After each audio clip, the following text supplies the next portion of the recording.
What's up? Check, mic check. Everyone here, it's okay? I know I always ask, but it's because we've been burned before. We're traumatized. We've been burned before and we can't look back now. How's everyone doing tonight? Welcome. This is the Tim and Katie live stream. For better or for worse, we are back again. All right, who's in the chat? I know I saw Tim from Storming Thrills in here. And we've already got some pro tips coming in. Tempting is some we may be talking about. Yes, we're going to get to all of our lessons tonight. Ooh, you got two for us. Also, Chad and Vanessa in here. Hello. Welcome. Good evening. Justin, how's it going? Welcome in. If you have a lesson, a hard-learned lesson or a soft-learned lesson from theme park experiences, feel free to drop it in the comments. We're going to be talking about all kinds of mistakes we've made. It's going to be a fun time. Okay, we got confirmation on sound. Yay! What's up, guys? It's Tuesday. This is like the only thing I have to look forward to on Tuesdays anymore. It's chatting with all you guys. I do look forward to Tuesdays. Yes. Every other Tuesday. The other Tuesdays we're not doing live streams they're just blah. Not as exciting. They're just blah. We try to fill them with whatever Netflix show is going on, but they're not as eventful for sure. Okay, guys. Well, we won't waste any time because I know this is probably gonna be a more interactive live stream as compared to some of our. We do have a presentation as always to keep things focused. Talking points. We have a narrative of sorts, but this one, there's so much coming from y'all who have been to theme parks as well as from us that it's definitely gonna be more conversational, I think. So we like it. Yes, that's the point, is to talk with everyone out there. So before we get started, usual drill, our socials, The Real Tim and Katie on Instagram, Tim and Katie on Facebook, and timandkt.net is our website. It is, for the moment, fully up to date. It will probably fall behind in about 3 days whenever we get our next blog out. But for now, it's up to date, and it's where you can find all of our blog posts and SEO stuff, as well as different things like our press kit. Instagram and Facebook are typically where we're the most active. Now, we have a subject tonight, which is near and dear to our own hearts, certainly. But before we get there, I think we all know a lot has happened this week, at least, like the week prior. Week and a half? Week and a half before how was everyone's Thanksgiving, by the way? We failed to ask. I was wondering if you were going to mention Thanksgiving is one of those holidays that falls between Christmas and Halloween. And so although I eat like a crazy person while I'm sitting around the table, I often forget it immediately before and immediately after. And I just, I eat and I'm done. Launch into Christmas at Hershey Park right after Thanksgiving. Well, let's be real. Most people launch into Christmas the day after Halloween. Some naughty people even set up their Christmas tree on Halloween, the eve of Hallows. I won't name names, but you know.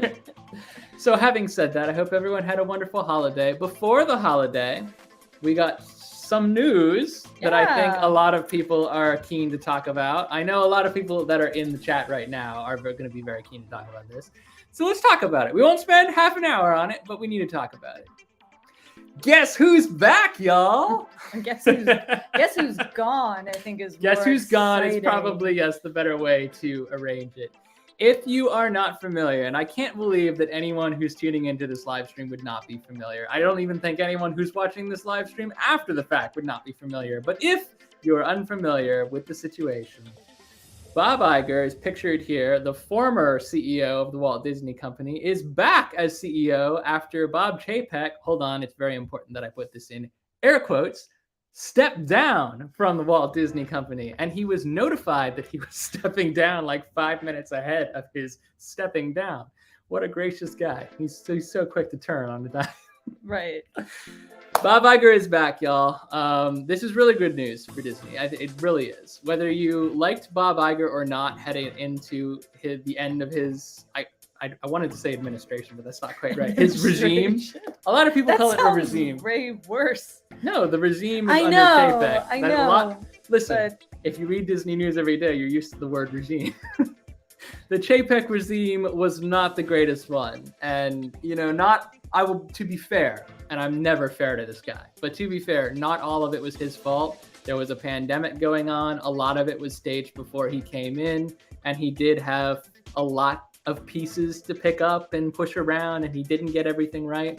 But to also be fair to everyone who wasn't Bob Chapek, he screwed up a lot of I just what he had think to work with. he was definitely not a great face of the company. He was like, not. if he was gonna stay behind and move things around for Chapek- financial reasons, fine, but he was definitely not a good face of the company. Chapek was a money man, and that was all. That was his purpose. They brought him in to be a great financier and make the company profitable. And bully for him, he was able to do that by, pushing up the prices in the parks. And to be honest, that was going to happen either way. But especially the way he did it was very anti-magic. Didn't he start this, like, the scaled pricing? Yes. Like, depending on the day. Date-based pricing, which might have been pricing. inevitable regardless, True. because that is how most theme parks are moving in that Yeah. direction.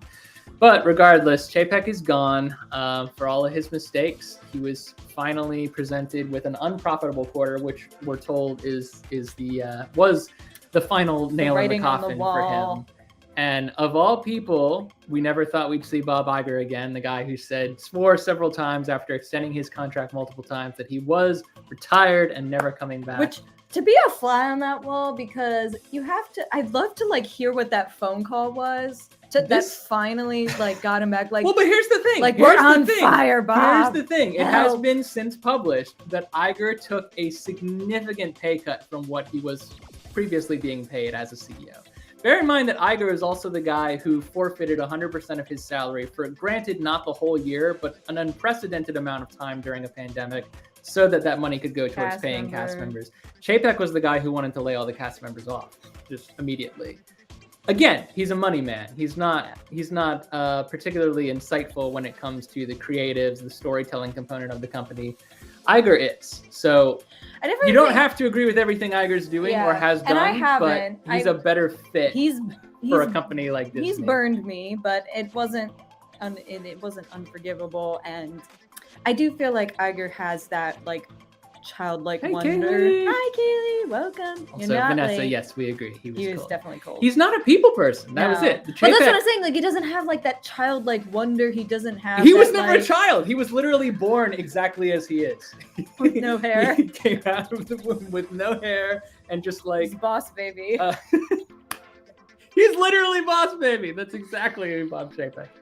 Anyway, Chapek's out. Iger's back in, and I don't like to speak ill of people too much. It's not like he's dead, but I don't like to speak ill of people too much. Well, I hope whatever he's doing, he's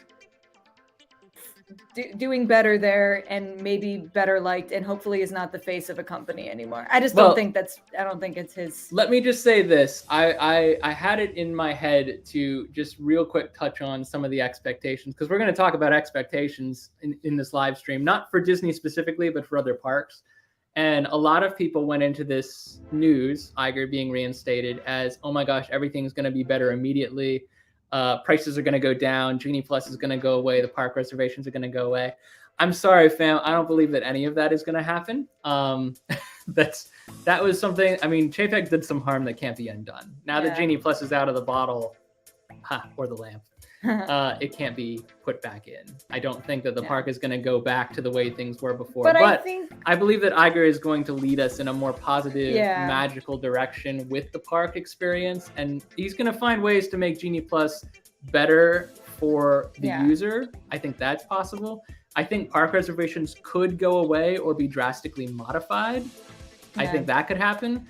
I don't little think that micro changes that are just gonna throw some. Think about like people a bone. I don't remember what it was called, but the little card game, Kingdom Keepers or something like that. Keepers of the Keeper. I might be confusing with the book series. If someone knows what the that little Magic cards game. that the Magic Kingdom and the other parks used to do, that you got cards and a pack at the guest services and you could walk around. That went away. It was like one of the free things you could do. Right. It was a free thing that made the experience more valuable. I think Iger is going to inject more of that into the parks. I also think that, he mentioned on a cast member town hall that he was going to do what was necessary to make Disney Plus, the streaming, more profitable and value oriented and less about just accumulating a massive, because that's the other thing. Chapek loved the like looking at the books and seeing what the numbers said, because that was what he knew. He didn't know people. He didn't know how to interact. So didn't make money. Looking at the checkbooks and seeing subscribers roll in, that's short-term gain, which is good for shareholders, which is all he was concerned about. And that in turn just led to a competition with Netflix. How can we get more subscribers faster? Yeah. But Disney Plus is the home for all Disney content on streaming right now. Right. So it's very important that that vault be a resource where people can escape to. And I think Iger is more, at his heart, he is more of a visionary and he's more of a creative mind. He's more of an Imagineer. Yeah. Sorcerers of the Magic Kingdom. I knew Chad would know it. Or Vanessa. I knew one of you would know it. Former cast members. I just knew it. I knew I could count you guys. Kaylee knew it too, but we were too slow. We were getting there. We are, believe it or not, despite all of the threads, we are fairly recent Disney fans, and mostly because of the parks. Not recent Disney fans. Parks fans. Recent Disney Parks fans. 2017. That was when we went to Disneyland. Just because I didn't go to Disneyland multiple times a year since in the last 2 years. Mitch is in the house. I didn't like Disney World. I just only went once as a child and loved it and remembered it. All right. Anyway. Fans and aficionados, maybe. I wouldn't even call myself an aficionado. Anywho, Bob Iger is back. We've talked about it.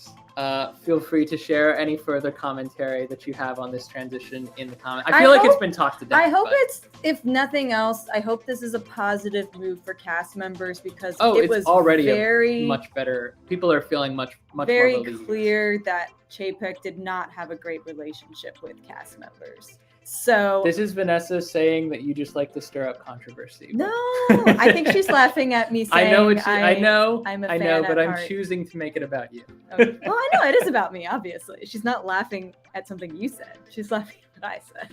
I'm the funny one. Anyway. We're glad to see this smiling face, and now we should talk about what we actually want to talk about. That's all. So it's not a live. That's the news bump. We're not going to do a whole live on it. It's been done to death. Feel free to continue the discourse in the chat. But we are happy to talk to anyone who wants to talk about it on Instagram or message us Facebook. directly. Too late. I know what you meant, Vanessa. I'm just trolling Katie because that's what I do. Okay. He does this. So, 10 lessons that we have learned in the parks. To be clear, these are not all the lessons. We just don't want to be here all night. These are the peak lessons. We sat and we made a list and we thought about the most important things that we've taken away, and really the worst mistakes that we've made in becoming theme park explorers over the past couple of years. Because I think we really did go just dive head in probably no more than 3 or 4 years ago. We did go to Disneyland early on, which is what really ignited our love for the theme parks and the immersion and the environments and the rides and whatnot. Back to a theme park for 6 months because we had no money. Right. So there was a money issue, and then we got married and we both, had stable income and we had plenty of time and money, and we started going some places like Hershey Park, but then guess what happened? A pandemic. So these, by the way, none of these lessons include COVID safety, because that's its own thing. We could have done a whole live stream on pandemic era precautions. If you're not washing your hands and covering your sneezes, by now there's no helping you. There's no safeguards built in for that kind of. Anyways, 10 lessons we learned in the parks. This is going to be for all parks, not just Disney, not just Universal, not just Hershey Park, everything across the board. Traveling in general. Some of them too. Some of that. Bleh. And at the end, I know you guys did plug in quite a few recommended lessons. We are going to talk about some of your lessons as well, and I also got some from Instagram ahead of time that I solicited. Back to that. So, let's dive on in. This is Busch Gardens, Tampa. I just thought it was a cool picture. It has nothing to do with what we're talking about. Anyway, lesson 1, weather. Be prepared for anything. This is particularly important for Florida, in a Florida climate. In California, where Katie's spirit jersey is from, at Disneyland, the weather can flip from 80 during the day, 70 or 80, to below 50, which is just cool enough that you feel uncomfortable if you haven't worn long sleeves. Yeah. But during or in Florida rather, where the dip is not so severe, what does happen often is the rain will just descend upon you. And that, in Florida, which is a tropical climate, rain just happens every day. Yeah. So you can kind of plan. If it didn't happen that day, count yourself lucky. If you have a full week of sunshine, which we have had, and it spoils us and ruins us for the next time. It's unbelievable, but it never ever happens. Yeah. So it's literally unbelievable. Yeah, it's rare. It was Kumba. Thank you, Tim, for recognizing my. Hold on. Put that. Recognizing. No, we've already talked. No, we haven't talked about Tampa coasters. I did not love that ride. No, I hated it. But that's a cool picture. It's a good picture. It's not our picture. To be fair, floorless B&Ms are not my favorite kind of coaster. I do not love them. Any pieces. Yeah. So, the weather is just totally unpredictable in some areas of the country, in some areas of the world. And as Tim points out, in Pennsylvania, you get all 4 seasons in one day sometimes. Yep. So, Pennsylvania and Maryland have this thing where we just mix everything together. Well, we were in Hershey Park pretty much all last weekend, although we only physically went into the park one day. Yeah. So on Saturday, we were expected to go from, similar to what I just said for California, we were expected to go from 70 during the day, which was just out of control for a winter. It was like 67. Yeah, it was 67, but it was expected to be 70. When the sun was beating down. When the sun came down, it was quite warm, and we didn't have a need for like jackets or anything, but we wore them anyway because we were expecting it to get down almost below freezing in the evening. But it did. It didn't. It hovered around like 45, 50. Yeah. And my hands were cold. I didn't put my gloves on. By the end of the night, it was getting closer to the 30s, but it didn't quite drop that far. Sometimes, Mitch, you need the umbrella in the wintertime too. So these are our pro tips for weather and going to the parks. In Florida, it's going to rain. Yeah. Unless you want to buy the $15 poncho and the $30 umbrella. That's probably not as good as an umbrella that you have at home. Actually, arguably, Busch Gardens poncho is one of the best I've ever bought, but it was expensive. Yeah, I think at Busch Gardens we got ponchos for like $8, which was expensive. But Disney's are at least 12 to 15. I'm pretty sure. I honestly, it's guaranteed to rain. I'm pretty sure as soon as it starts raining, they like put a sticker on that's like $3 more. But they just roll it quick. So like surge pricing before anyone sees. But yeah, I will say though, if you do end up buying a poncho from Disney or Busch Gardens, I mean, I've definitely like hung them out, folded them up, and reused them. The Disney poncho I wear around is actually from our family trip in 1996. I'm very proud of it because it doesn't have Shanghai on it. Things were built to last back then. And it's pretty thick, but you can buy like decent like button down ponchos from like a Walgreens or even like the dollar store. And you can either go buy a bunch of cheap ones. Vanessa's got a good point. Have a raincoat and extra socks. Extra socks are key because if your shoes wet. Let's flip forward a minute because we're going to talk about shoes too. If your shoes are not waterproof and your feet get wet, which honestly is Florida, like 90% of the time. At Disney World and Universal in Florida, there's infrastructure to account for the amount of rain that they get, but due to the circumstantial evolution of the Florida climate, they're now getting more rain than the infrastructure was built to accommodate. Yeah. So I've seen pictures of Tomorrowland just like outright 6 flooded. inches of standing water. And it's not uncommon anymore. It's not common per se, but it's not uncommon either. It happens enough that we recommend bringing waterproof shoes. If you don't have waterproof shoes, as Vanessa said, extra socks is key. Katie has brought extra socks on occasion, and it saved her some trouble.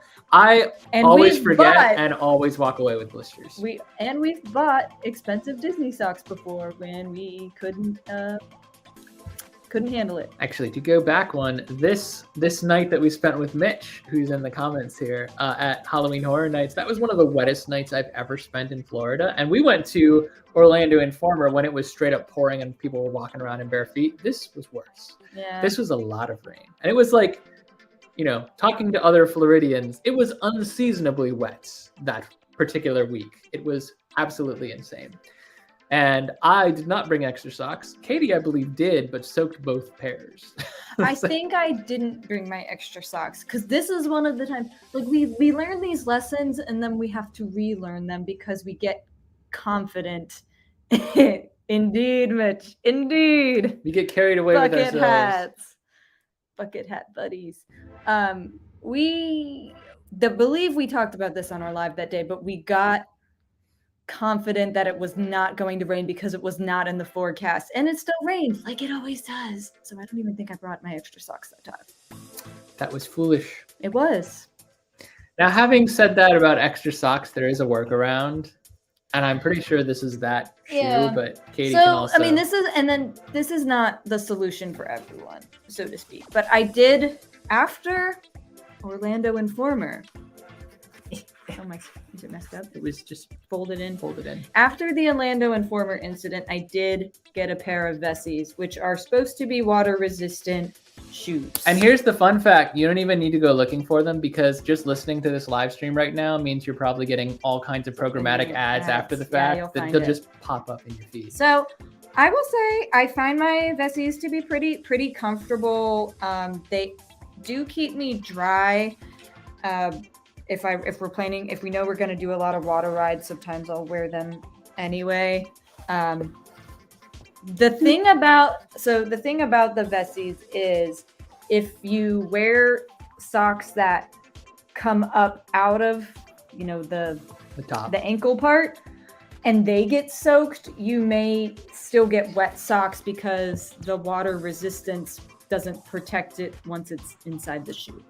But it still will keep, like, I definitely have, like, when you're walking through puddles and stuff, like, it's kept my toes pretty clean. I will say, though, sometimes I have worn these to, like, ward off the rain. Like, if we think it might rain, yeah, same as carrying I'll put an them umbrella on and be like, okay, and it won't rain. The only problem is because I think of their water resistanceness, my feet do tend to get a little hot in them. So there are times when we walk past like a splash zone and I'll just go in there and splash around to get them a little wet because I just need that. So just keep that in mind. But I will say for water rides and a wet Florida day, I have found these to be helpful and they've kept me happier. See, here's the fun fact about Tim. Despite these lessons that we've learned 100 times, I usually do carry the umbrella. I will always carry the umbrella because I've usually got the bigger part when he doesn't. And then I ask him, where's the umbrella? And he says it can't fit in my bag. That's and then I say... There was literally one time. There was at least two times. Literally Don't let him gaslight you into thinking otherwise. Time. Singular. One. But... apart from me carrying the umbrella and sometimes a poncho, I really don't wear I'm not taking my own advice here because the thing about it is you often have to sacrifice fashionability for feasibility. Logistical planning doesn't figure into... I like skater shoes. It's kind of my style of choice. So I will often be caught in skater shoes at the park, which to be honest aren't the most practical shoes for park walking anyway, but they certainly do not hold up against the elements of the weather. So Katie's Vessies are a nice compromise between the two. If you can get, and they don't have to be Vessies, any kind of waterproof shoe. I don't think we've come up against any that we necessarily wouldn't recommend. We just have Vessie is just the one that came up on Instagram. It was just the one that kept coming up. So that's the one we got. All waterproof shoes hold in sweat as much as water out. Yep. Mitch and Devin, if you are familiar with Our Florida Passport, who we've had featured on our channel a couple of times, they have a great Instagram where they pump out content constantly as well. They are world travelers. We at the moment are domestic travelers only. So we have not had quite as much global trotting experience as these two. So I would go with whatever I would Mitch count says. on their advice. But yeah, that is our biggest, I would say, recommendation. Look at the weather forecast ahead of time, see what you're dealing with, but don't trust it wholly and completely because it can flip on a dime. Just pack for whatever is most likely to be the event, and then maybe for a different event as well. And like keeping in mind too that we touched on this a little bit, but like if you're in California, you know, the mornings and the evenings can be cold, like cold enough that we both had to buy sweatshirt, like our very first time in Disneyland. I was going to anyway, though. We wanted, it was an excuse. I was going to take home a souvenir regardless. But it was necessary because we were cold. And the same thing can happen in Florida in the winter time too. When we were there for our family trip last December, it's like one day out of the year that it's like, and it's just random what day it could be in February, it could be in December. Getting up to hit Animal Kingdom at 7 a.m. Shorts might be a little cold. Yeah, shorts might be cold. A sweatshirt might be, or a light jacket, something you can throw around your waist later or toss in your bag or something. Having said that, what our cold is and what a Floridian's cold is are two very different things. It's true. If you've lived in Florida for a number of years, or even, you know, our friends Jay and Sam from the Foodies just moved down there and they were saying 50 degrees was cold to them now. They came from New York. We were in New York earlier this year. It was 16 degrees out there. It's 50 degrees in Florida. Yeah. Floridians and out-of-towners, we'll call them, are slightly different barometers for temperature. I'll tell you whatever you're going to be comfortable in. The only time I think I am actually uncomfortable as far as cold in Florida is when I step out of the Florida heat into one of their air-conditioned restaurants, and then I'm freezing to death. So also keeping that in mind, if you tend to get cold in restaurants, having a little jacket or something to throw over your shoulders may not be the worst thing. All of my aunts live in Florida and they all bring jackets when they go out to eat because they're always freezing cold in the air conditioning. Anyway, that's a lesson I've learned. If we're going out, I may bring a little sweater or something. I think it's important to note that we're not just talking about Florida when we make these recommendations. So, well, that's why I brought up Disneyland. Yeah, I mean, the weather varies all over the country, all over the world. So pay attention to what the forecast looks like and plan accordingly. But also plan for the opposite condition because you never quite know. Ever coming up towards Maryland, Pennsylvania, like what Tim from Storming Thrills said, you can experience all weather in the same week. You can literally be in shorts one day. The Northeast is a fickle mistress. In a jacket and pants the other day. Usually you just have to pack for everything. Or it can be really hot and humid. It can feel like Florida. There's a saying in the military, and my father taught me when I was very young: embrace the suck. That's what it is. Just embrace the suck. You're good to go. Yeah. All right. Well, that was lesson 1. Next lesson. Resort hopping is not restful. Kaylee, where are you? This is a very particular story. And I'm not saying that like you shouldn't resort hop, because some people do take long enough trips. I know that Chad and Vanessa resort hop often mid-trip. And it's that's a way a good way to explore other resorts. Yeah, experience other resorts. But we did this on what was supposed to be our rest day. And the reason it was not restful is because there were lots of reasons to get out of bed, check out of our hold on. hotel. I haven't paged over to the image yet. We haven't done this. Now you can. Okay. So have to check out of our one hotel and get over to the new hotel. And we didn't have any, I don't think we had park reservations at Disneyland that day or anything. No, it was literally just planned to be our rest day. It was supposed to be our rest day, but then our room's not ready. Which we didn't think it would be necessarily at like 11 o'clock in the morning. Okay, hold on. What happened was, and this is where the sentence could have ended, we didn't think. Yeah. Period. That was the end. If we had thought about this, if we had rationalized this and thought about logistically how to get from one place to the next, we would have realized this wasn't practical. Yeah. The reason that, so Katie's talking about this Disneyland trip that we took with our friend Kaylee in April. Number one, I was sick as a dog. It was not COVID. I had a really bad cold that I either caught on the plane or the first day that we were at Universal, because I felt fine up until that point, and then I went down hard. So this was probably like my worst day of feeling horrible. I had a relatively high fever, as fevers go, and I was masked up and I was trying not to spread what I had, but we also had to check out of the hotel to stay and move to this other hotel. Now, the reason we booked 2 hotels for this trip is because the Disneyland hotel, when paying on cash, was very, very expensive. And we were really trying to get more out of the theme parks than we were out of the hotels, since we figured we were mostly going to be sleeping in them and not so much caring about the accommodation. So we split our stay actually 3 times over the course of the week. And when we moved from one hotel to the other hotel, we had allotted for that day, changing hotels, to be our chill day, doing whatever we wanted to at the hotel. As Katie said, the only problem was that when we got there, check-in's not until 4 o'clock. Check-out from the previous hotel is about 11 o'clock. I'm sick. We've got bags. We've got a car. We've got to park it somewhere.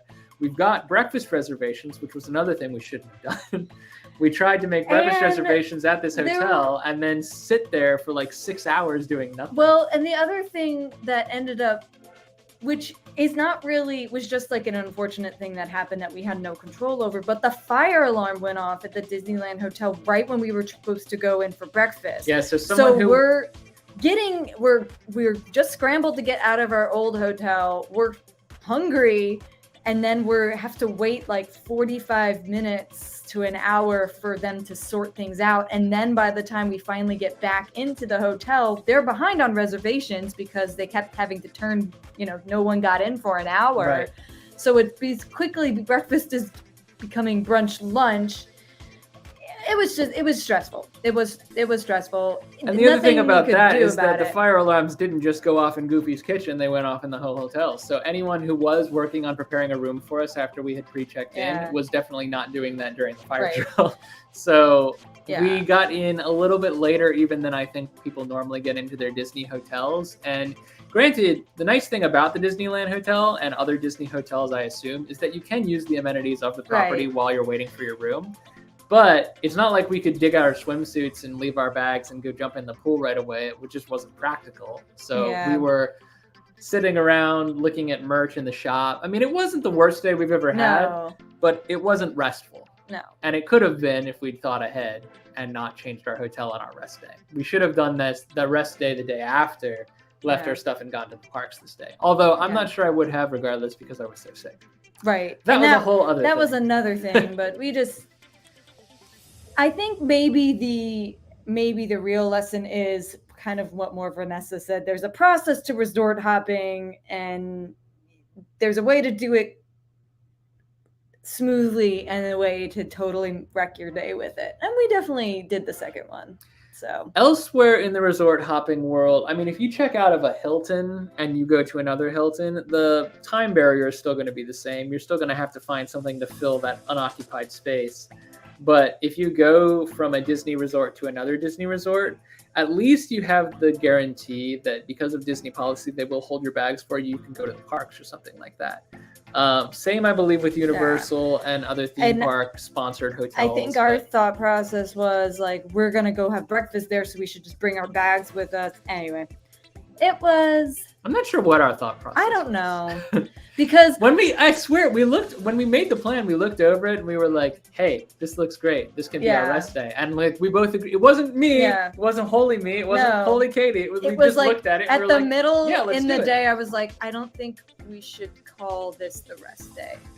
And then Kaylee and I ended up going to the park that night anyway. I mean, it wound up being a rest night for me because they went to the parks without me. But I mean, ultimately we wound up just not having a rest day that trip, which kind of worked against us in a couple of different ways. But I mean, in the end, it was a trip to Disneyland, so we were totally happy with it no matter what. And again, no one's fault but our own. It's a hard-learned lesson. It's something we're trying to pass on, so no one makes the same mistake. For planning, we're not blaming anyone for the fire alarm going off. That's out of everyone's control. You got to kind of think about resort hopping the same way you would think about like getting to a dinner reservation, even if it was just like I don't know, Olive Garden. It doesn't have to be a theme park restaurant. Like, you got to not only leave time for the physical commute, you actually have to leave time to get out the door, to get the kid, to get dressed, to like any traffic that you're going to encounter. We were just going down the street, so none of those things were a factor, but we should have considered things like how long is it going to take for us to get in and out of breakfast, where our bag's going to go, so on and so forth. And we just didn't. So I guess the lesson here is not necessarily not to resort hop. It's more so just you got to plan the logistics of how you're going to resort hop, and you got to know it's not going to be restful. It's not so gonna maybe be a rest day. don't plan so many things also on your resort hopping day. I don't know. Yeah. Like Tim said, it made sense when we were looking at it on paper, but as we were executing it. I mean, ultimately, the decisions we made, I think, came from a place of trying to save money. And we did save money in that regard, in this one regard, and not elsewhere on the trip. It was not feasible to stay at the Disneyland Hotel for like 5 nights. No. It did not. It not was on this not trip. in the money. I will say, if we go again and we stay at the Disneyland Hotel again, I think I would just suck it up and pay the premium to stay for longer, because it didn't do us any favors trying to shortcut it. So, having said that, portable chargers. And now for something completely different. So, we have used many different brands of portable chargers before, including the fuel rods, which are posted. Actually, Tim, correct me if I'm wrong, but I believe fuel rods are now available at Hershey Park, because I believe I did see them. But here's the thing, though. You pay. You pay to swap you them. Pay everywhere else except Disney. You still pay at Disney for the first one, but then you can swap them indefinitely. Yeah, but you can exchange fuel. We did see some at Hershey Park now, and a lot of other places do have the fuel rods. Airports have them, and I think it's like a $2 or $3. It's always cheaper to swap them than it is to get the first one. But they are basically just like, I mean, they're like disposable cameras, except they're energy rods that power your phone. Yeah. And they don't have like a huge charge in them, so you do have to swap them more than once over the course of the day if you're going to keep your phone going constantly. You don't necessarily need to keep your phone going constantly if you're not at Disney. But here, so we've been using for a while now this Mophie, which literally, I'm not even sure if this one's available anymore because it's fallen out of date with a lot of the models, but it has the charge port built in, and we have Apple phones, so this is all we've ever needed. It also has at the bottom, I don't know if you'd be able to see this. Oh, you can, like a USB port, so we can charge in our cameras and whatnot if we bring the cords. Now, we don't always do that, but if we know we're going for a long park day, this has to be in the bag, because a lot of parks, we'll get to phone use in a little bit, it's just going to be a need to keep your phone on and charged for the duration. You're taking pictures, you're taking videos. Yeah, I mean, and you're also probably calling an Uber or a Lyft at some point, or mapping somewhere, or anything like that. Chances are you'll run out of battery. Trusted brands that we have used, fuel rods in particular, which I know Mitch said they have used, and Tim can confirm. $5 for a recharge. That $35 to get the first. I don't know. It was $30 or $35 at Disney too when Keely bought them. Expensive. It's pretty expensive. But fuel rods, once you get them, you can, as illustrated, you can keep exchanging them. The nice thing about the fuel rods is they are pretty tiny, and they do come with a cord, so you get this little kit every time. It's got a cord and stuff like that, so it's not, if you lose a piece, this is kind of like carrying around a second phone with you. I mean, it's blocky, but it holds more of a charge. It's not a like a portable battery, it's a portable charger. It's built to hold more of a charge. So we use, again, Mophie is the brand we're using right now, and we love it. We have used in the past Vento Mobile, who I actually worked with on a previous job assignment. So I knew to trust their brand because I had heard the developers and the engineers talk about what it was, and I knew they knew what they were talking about. And those lasted us a long time. They did. They lasted for about 7 years. Despite and then the fact that we out. dropped at least 1 or 2 of them. One got a little rattly. I still technically have some of them, but they don't hold a charge much anymore. Yeah. Ultimately, chargers will lose their ability to hold a charge, and so you'll have to get a new one, which is why we just recommend buying one of the smaller ones or medium-sized ones. That's, this is no bigger than my phone. Yeah. so I can It looks bundle it together. like Chad and Vanessa have a brand that they just gonna like. click on They the have anchors. 2 to 3 charge. That's about what I get off this. 2 to 3 charges. Mhm. Not counting when I have I to don't charge know the how Osmo big Pocket the or anchors GoPro. are in comparison to that, if they're lighter or something like that, but that's cool. Be cool to get some affiliate links up in here, but we don't have any affiliates yet. So these are the brands we're recommending. Anyways, portable chargers are critical to a day at the theme parks, mostly to like any day out, any outdoor activity. You want to have some way to charge your phone, especially if you're away from the outlet. And the technology is readily available and built for the consumer now. So these are the ones we recommend. I mean, Also, this is their credit card. credit card size. Very nice. That's pretty good. I'll have to check that out. And Tim has one that Portable doubles charger as a that doubles wallet. as a wallet. But She thick. Anywho, that's an easy one. That's like a throwaway lesson. Yeah. But speaking of the phone. But the reason you might need The to reason be you might need it. charging your phone. All right. So full disclosure, I recycled this photo from the last PowerPoint presentation because if you missed the last live stream, we were largely complaining about Disney's weak spots in a battle with Universal. And one of Disney's huge weak spots right now, it's kind of a blessing and a curse. Yeah. Because there's lots of stuff you can do from the app, but there's stuff then that you can only do from the app. Like certain restaurants right now are mobile order only. Certain restaurants are mobile order and pickup, like go to the window and order. Quick service. And then certain restaurants are reservation only, but you don't need to order anything once you're physically in the building. So Disney, you got to do pretty much everything on your phone. Now this might change or slightly get better under the Iger administration regime. Did we decide on what we were calling it? Iger. The new leadership. The Iger saga, the Iger era. Well, the Marvels are called the saga, so I'm just going to call it saga. I like that word. The Iger saga 2.0. Under the Iger saga 2.0, I think you can expect some changes made to the app and how it functions. It might get easier to navigate. This is really tough right now for, I would say, the older generation or people that don't want to be attached to their smartphones all day or might not understand how to navigate the apps. I want to say, like, I don't think apps are terrible. It's nice. They do offer, a lot of them do have a park map on them, which, most of us remember paper park maps, but they're not always available. So the paper one is nice. The ride apps may tell you wait times, and as Tim pointed out about the Hershey Park app, we'll get to it. Okay, we'll get to the Hershey Park app. I'm saving that comment.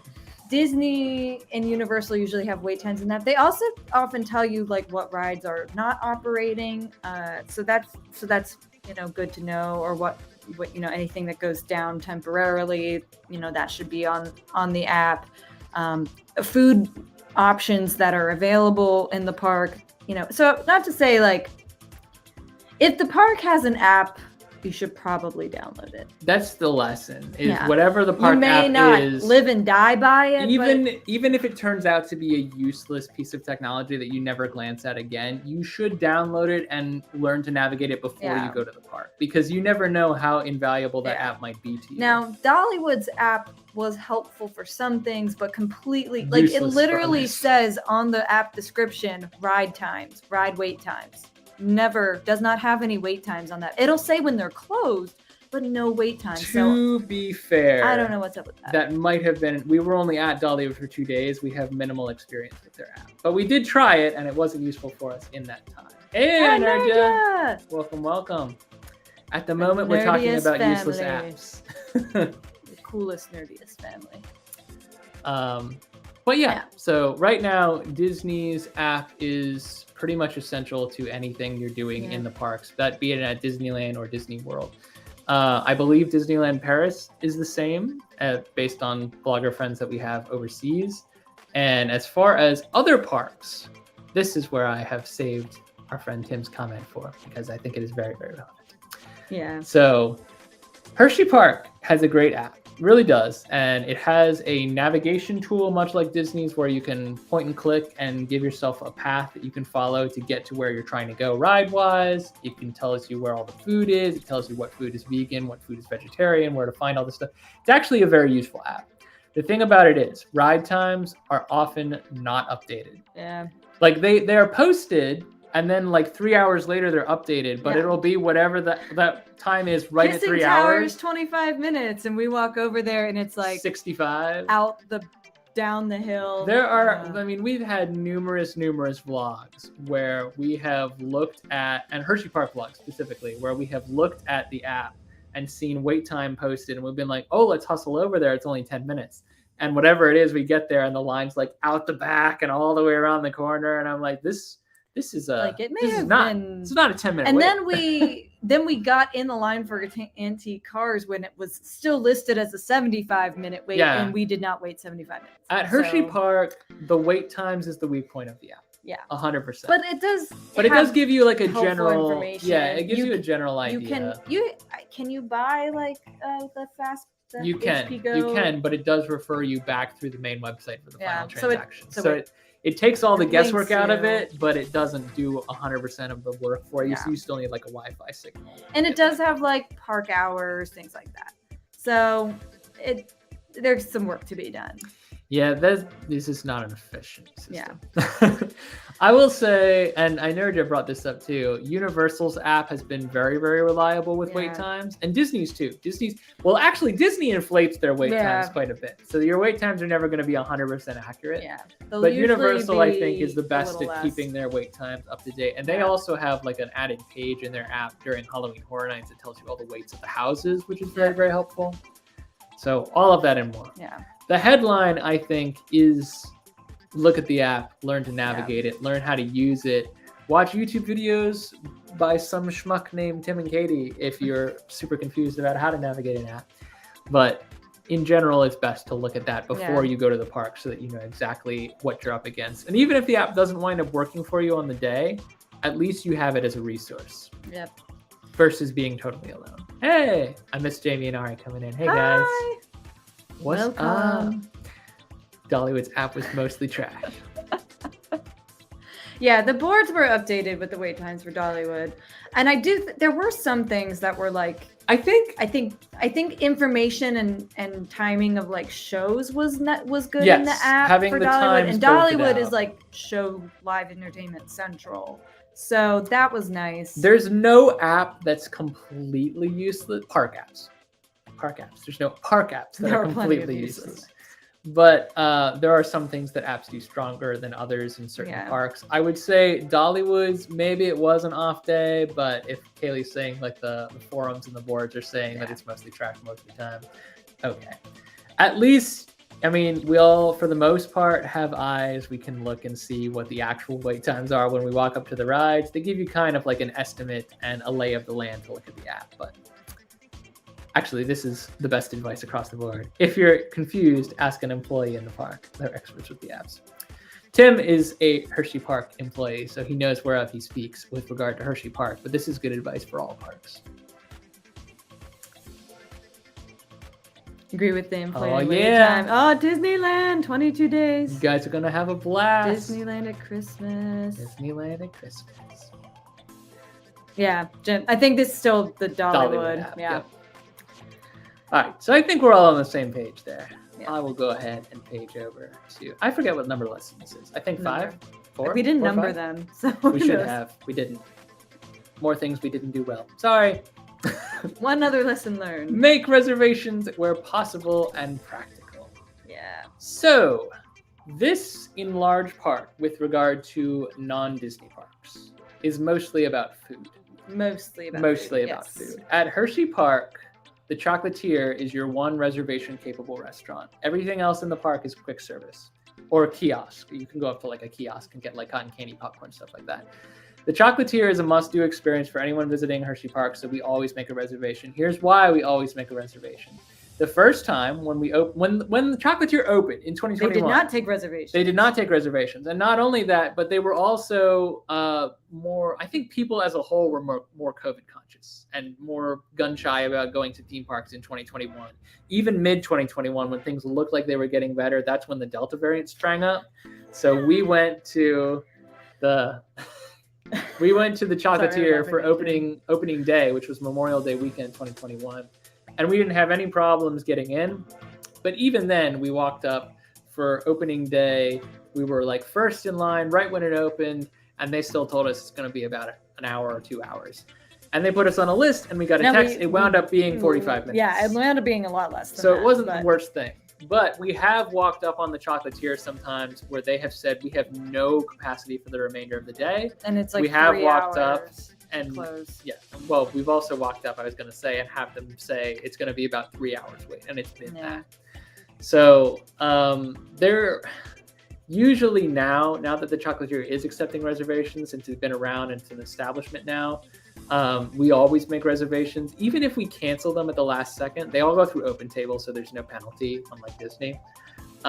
We just like to have a place to sit and eat. Like we like to know that regardless of what the rest of the day is like, we have at least one sit-down meal where we have a spot reserved and we'll get in and it'll be fine. This translates to every other park in the sense of if you know you're going to a theme park, if that theme park has reservation capacity for any of their restaurants, it is wise to make at least one reservation on your park day. Because even if your plans change, if it winds up being a really busy day and you can't get in anywhere else, the quick service place you were looking at isn't available, there's a long line at the back of the other quick service restaurant. This is what I wish we'd done at Dorney Park. We had one day at Dorney Park, and it was just like the busiest honking day I think we've ever seen at any Cedar Fair park thus far. Now, it'll probably be worse when we go back because that was like peak COVID, and it was bad for COVID times even. Mm-hmm. But at the time, we like couldn't find food anywhere. And there was also less food places open. Yes, well, there's also staffing issues, but that's just widespread. Regardless, I think it's good advice to just go ahead and book a reservation for like one sit-down meal if you can, wherever you're going, so that you have that to fall back. And if your table service places don't take reservations, but they put you on a wait list, because I think some of the Dollywood restaurants didn't take reservations. Some of them were walk-up only. Yeah. So Paula Dean's restaurant on the island was walk-up only, despite it being very, very popular. So if you know you want to go there, get there early and put your name on the list, or do a day of reservation, or however they do it. So I will say for Disney World, Disneyland, just across the board, Energy brings up a great point that the reservation system is very different. Most of the reservations at Disney World and Disneyland are incredibly popular destination. Pretty much any reservation holding restaurant will be very popular. And if you wait until the day of to try and walk up, you might get lucky, but you probably won't. Yeah. It's been our experience thus far. It also depends on your party size. Yeah. Tim and I have been lucky to squeeze in two. So we're able to flex more than most. Yeah. But every once in a while we have a travel companion and we can squeeze 3 in there. But when you walk up with your family of 5, 6, 7, 8, it's harder and harder. Sometimes. And Universal's the same. I mean, Mythos, however you choose to pronounce it. Very popular restaurant with, what is it exactly? Is it Greek? It's not Greek food. Yeah, it's like Mediterranean. There, that sounds right. Mediterranean inspired. We really like Mythos. I'm sticking with Mythos. You know what? I'm just sticking with it. I'm satisfied with my pronunciation. I'm sticking with it. Mythos at Universal's Islands of Adventure. Great restaurant. No! That's wrong. It does sound wrong. Great restaurant. Tends to fill up on the daily. So even if you walk up and you ask about walk-up reservation or walk-up availability rather, they will have a list sometimes, but they won't always. And so I highly recommend if you're doing like Mythos or any of the Harry Potter restaurants, same thing. Yeah. Atlantean food. We call it Atlantean. To go back to what Inerja was saying though about Disneyland, so Disney's reservation system, and thank God it went back to the 60 days for Walt Disney World. No, for everyone, 60 days. Okay. Anyone who's got park tickets can do 60 days out from their park ticket, from the day of their park ticket or their resort reservation. You can book 60 days out restaurants at Disney World and Disneyland, except for 45-ish days, apparently, for Storytellers. I will say, guys, we went and dined at Storytellers multiple times without a reservation in April, so you might be okay. I know it's going to be Christmas time. You might. It was be okay. also like I think it was like 8 o'clock. It was a later dinner. Right. That was too. Well, they might be going for character breakfast. Oh yeah, so it might was might not be character slightly different for breakfast. character breakfast, but if you're going just for the buffet, Oh. I think you'll Okay, storytellers for Christmas Day. Good luck, Good luck y'all. with that. Wish you all the best. So on busy days in particular, it's critical to have a reservation at Disney resort restaurants. But Disney, their window used to be, I think, 180 days for dining reservations, which sounds ridiculous how early you would have to think about what am I going to want to eat on this particular day. But you would be surprised how quickly things fall into the track. He knows exactly 180 days out. Oh, I do, because I make long-term plans. I know. But I'm saying for everyone else, you would be surprised the idea how it slips through the cracks. You get like 3 days out and you're like, oh my God, I wanted to go to the Rainforest Cafe, which no one says but me. But you're like, I wanted to get this one place and I didn't do it. And now I'm going to be like, oh shoot, I got to go and talk to someone at concierge and see what they can do. And maybe they don't have anything and maybe they don't. And that's what you got. So pay attention to when reservations open up. It's usually published on the website. If not, you can call someone at these resorts, talk to someone. And like we say, Dollywood, a lot of places weren't taking reservations anyway, but it varies from park to park to park. Yeah. So when it comes to food, one sit-down meal a day. Try. Do everything you can to plan ahead because you're going to want that sit-down break. Having said that, reservations also, for the moment, apply to park capacity at Walt Disney World. I personally, this is all. This is theorizing. Reservations for Disney. You still need a reservation for Still Disneyland. need reservations for both. I personally, and this is all speculative and theorizing, that I have no inside scoop on this, but I feel very strongly that Bob Iger, in his coming days, is going to do an overhaul in the system. I don't know if it's going to go away for annual pass holders because there's no way to tie our visit to the ticket type that we own. But for day guests, I think that the park reservations are probably going to essentially go away.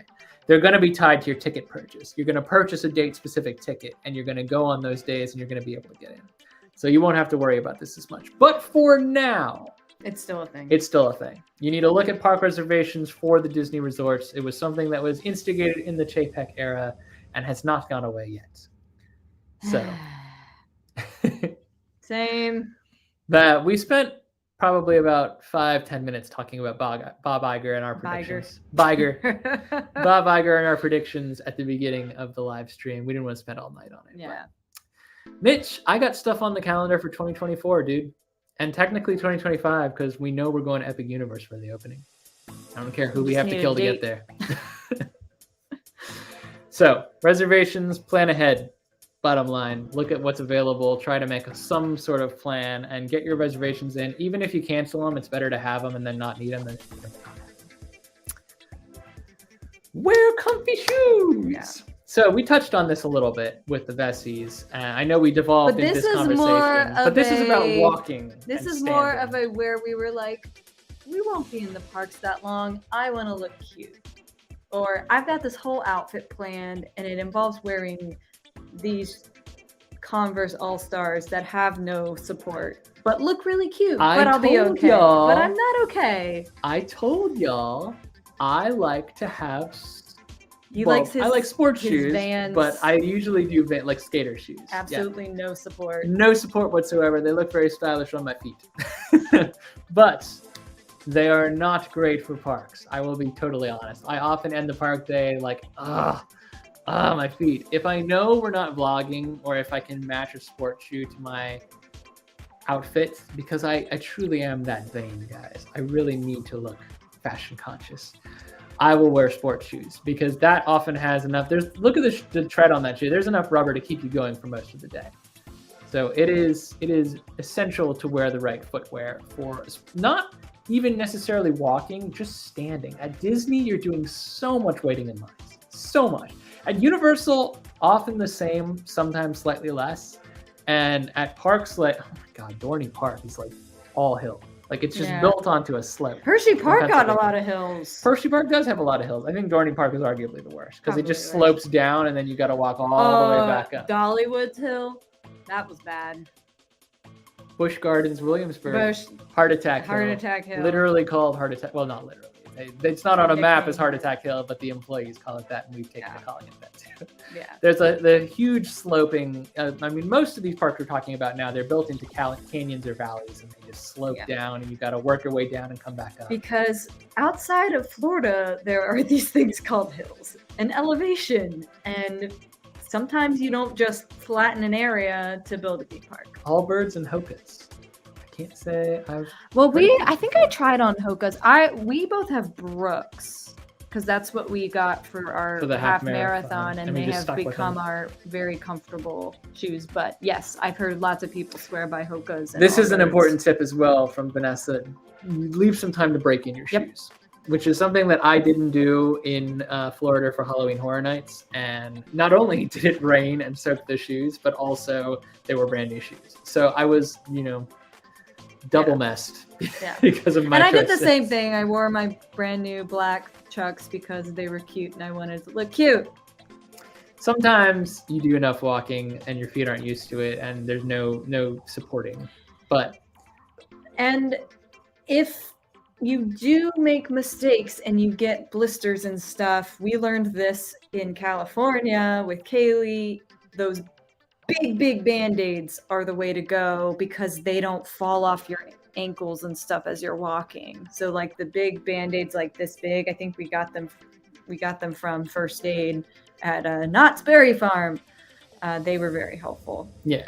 So, but I think Vanessa makes a good point about good socks too. I saw it I already already put it up. Oh, sorry. You were talking over it. I'm sorry, Vanessa. I agree with your statement. I if I did get like a arch support for my Converse shoes, I would probably do better in them, but I haven't thought about it that much yet. If you have, Sounds like we got to look into Allbirds. Because I have heard of the them. Tim Tracker brand. The Tim Tracker brand of choice. I've heard of Allbirds. Sponsored by. No. I have not. I've not heard of Allbirds or Chocos have. or Hokas? no, sorry, Chacos or Hokas. I'm hearing a couple of Chacos? Chacos, Chacos or Chacos? Mythos, Mythos? Mythos. We don't know things.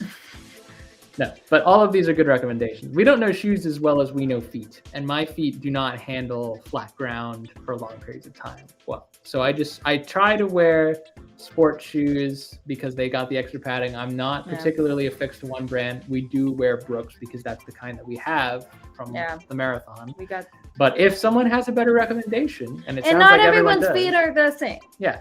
So find a shoe brand that is very comfortable Holla for good running you. shoes. Ideally, your Hoka feet. good. Hoka Ideally, good your running feet shoes. should be, and every shoe has a life. What is the word I'm looking for? A lifetime. Shelf life? Shelf life. Yeah, maybe. So That's usually when you eat it.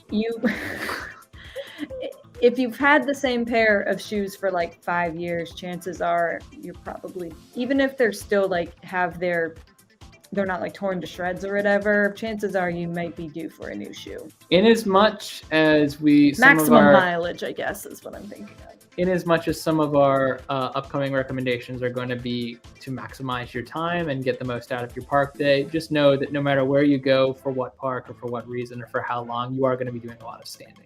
Because theme parks are lines. Yeah.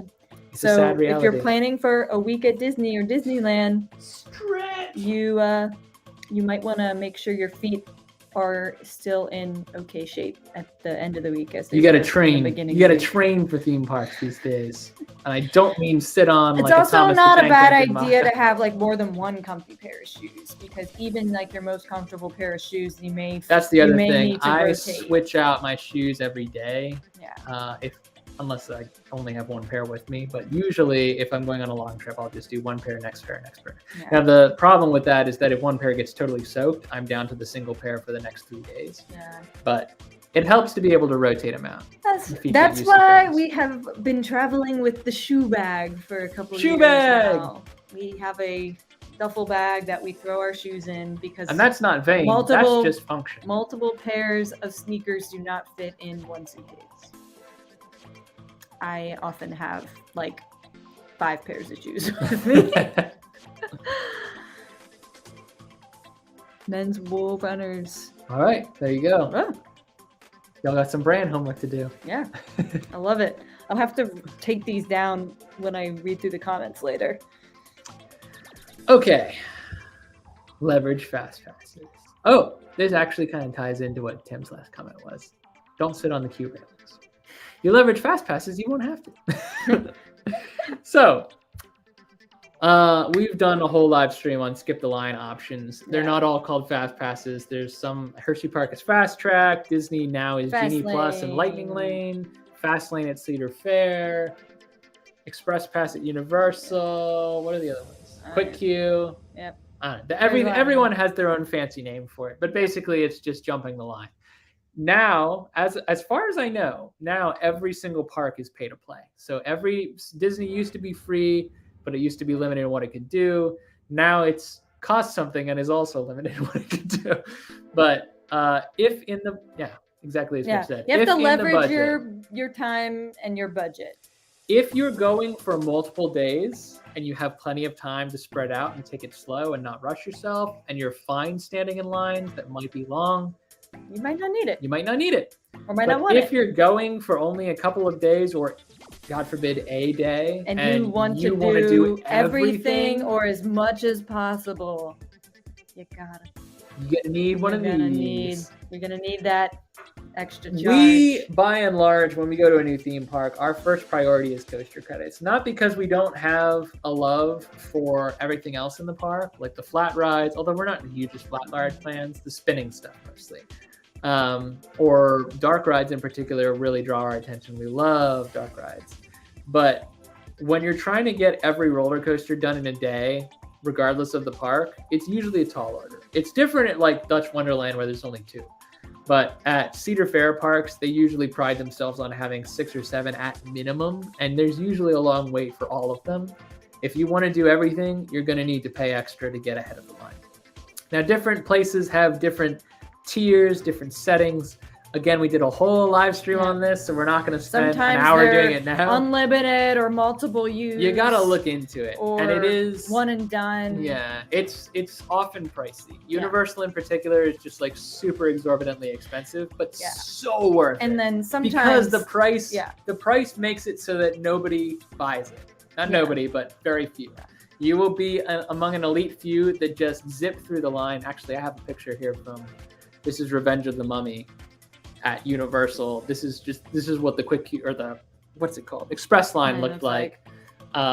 When you can see a couple people down the hall there, but it goes a long time. But even stopping. Like usually those express lines at Universal, they're built in, so even the queue itself is shorter. Right. So you don't have as far to go. Lanes and stuff. And at Disney, where you now have to pay for individual attractions depending on what you want, that might be overhauled as well. I can't guarantee that, but I think that is something that Iker's probably looking at.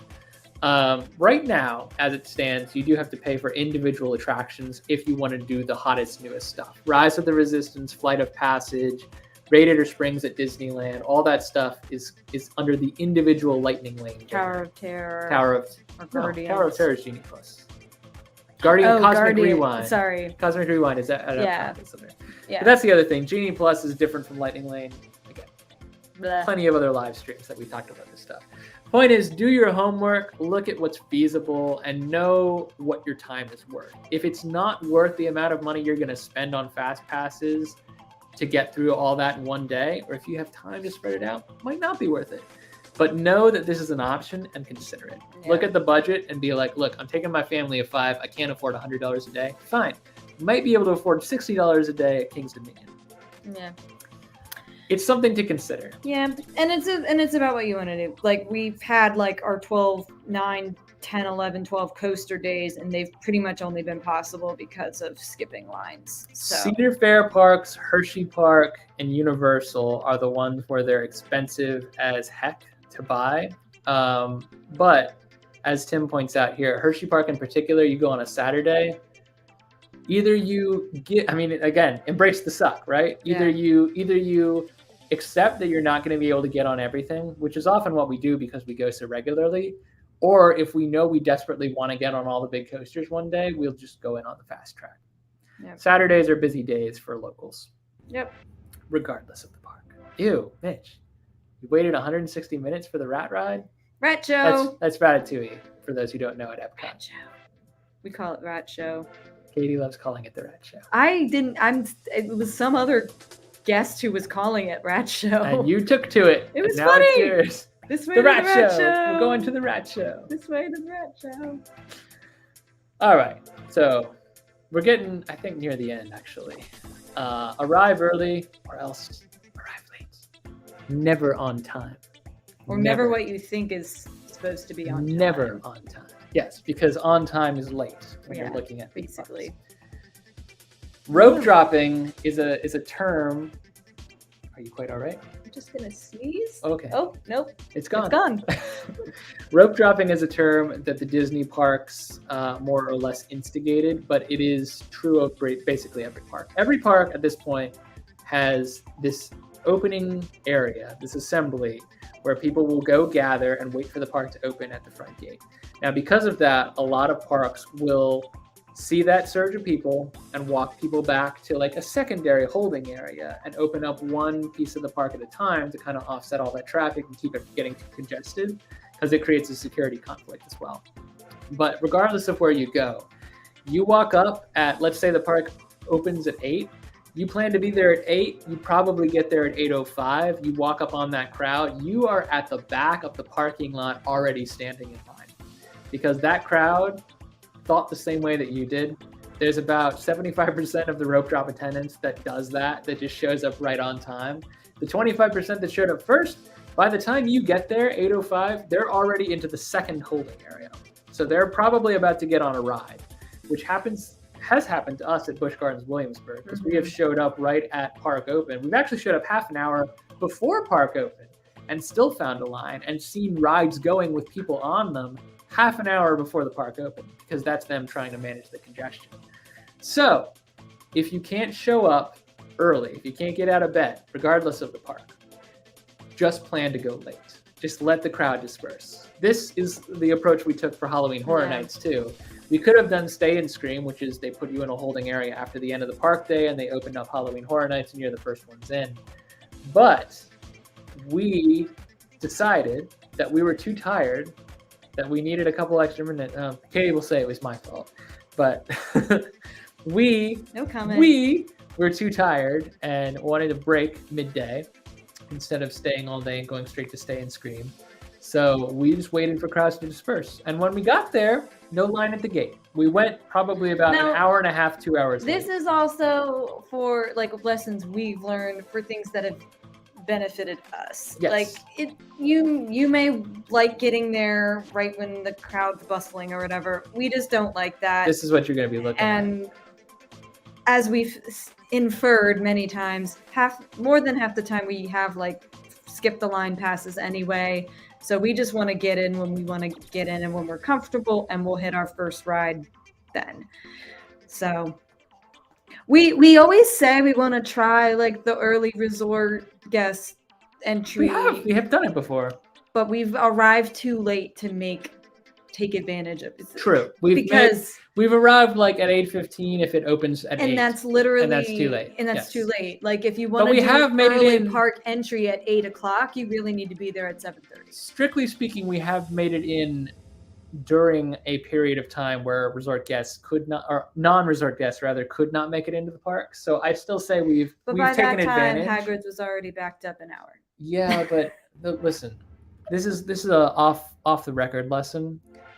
Hagrid's is worth waiting for. Yes, it is. You get in the line no matter how long it is. If it's love- not jutting out the back and around the corner, I say get in the line. If it says 2 hours, you might wait 2 hours, but it's such a cool line and it's a great ride.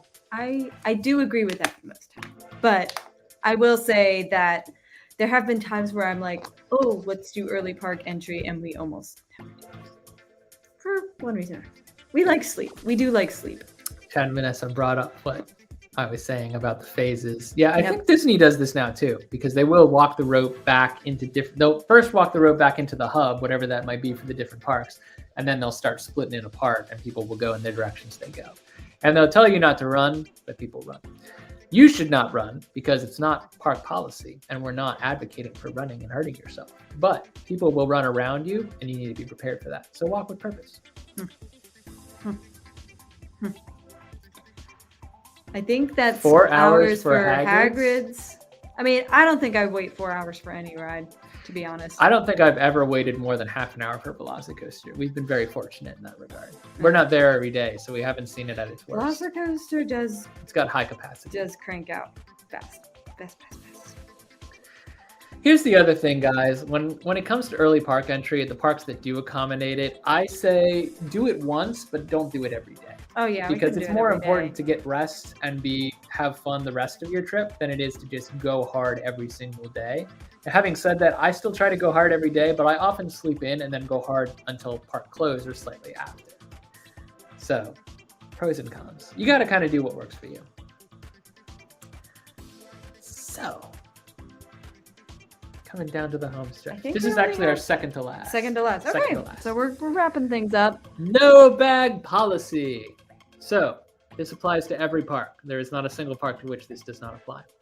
Some parks will let you in with big honking backpacks like this gentleman has. I think this is supposed to be City Walk, but it might not be. Yeah, it's kind of like City Walk. This at Universal, by the way, is what City Walk is, if you don't know. So different security protocols for each park. Most of them will allow you to take, most of them will allow you to take, I would say, travel size bags in, like the small, I should have brought it. I have my park bag that I use in pretty much every vlog. Here's an iPad. Yeah.